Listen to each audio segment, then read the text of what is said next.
Cyberbullying. The Mill Valley High School bullying policy follows all federal and state laws.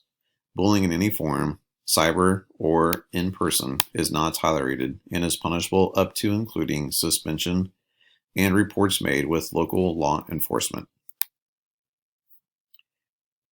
The definition of cyberbullying is vast, but includes using technology to harass, humiliate, and threaten others. The use of technology to harm other people is a serious offense.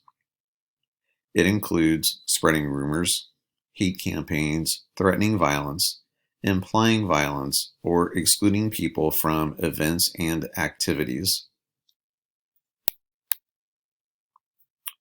The effects of cyberbullying are significant upon students. 41% of people harassed say that they have developed social anxiety. 37% report feeling depressed.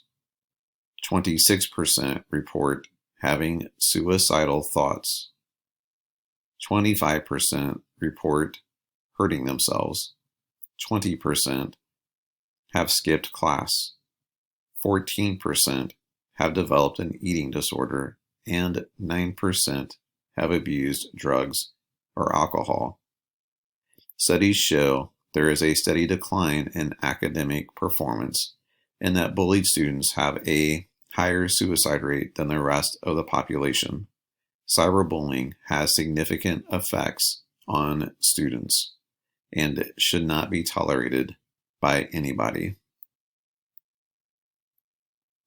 In addition, at some point in high school, 43% of teens have reported being cyberbullied, and research shows that as many as 7 in 10 young people are cyberbullied before they turn 18. Not surprisingly, 64% of the victims report knowing the person that is harassing them. And between 2010 and 2016, we have seen an increase in cyberbullying from 45% to 54% of students reporting feeling cyberbullied. There are some common myths about cyberbullying. Myth number 1 is that any comments are protected by freedom of speech. This is in fact incorrect. Threatening comments are not protected by speech. Cyberbullying is behavior that threatens other people and is not protected by the First Amendment right of freedom of speech. A second myth is that students cannot be punished on school grounds for comments made while off school grounds. Again, this is also incorrect.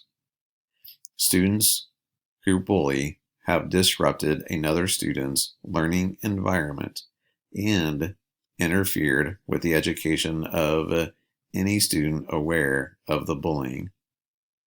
This can be punished on school grounds. Most cyberbullying takes place via social media. Most commonly, cyberbullying takes place on Instagram or Snapchat, while other cyberbullying is reported on Facebook, WhatsApp, YouTube, and Twitter. Cyberbullying takes place on all social media platforms, and all students should be aware when using social media of the prevalence of cyberbullying. What should you do when cyberbullying occurs? Most important is to report. Report it to administrators, counselors, teachers, your parents, and any other adult who will listen. Always collect evidence. Save messages, images, screenshots, anything that shows the prevalence of cyberbullying. In addition, always report to the platform. All online environments have rules against cyberbullying. Always share with a trusted adult.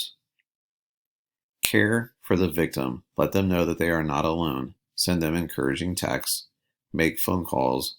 Let them know they are not alone in cyberbullying. Gather friends to help support victims as a support group. Stand up to the bully and tell them to stop the bullying.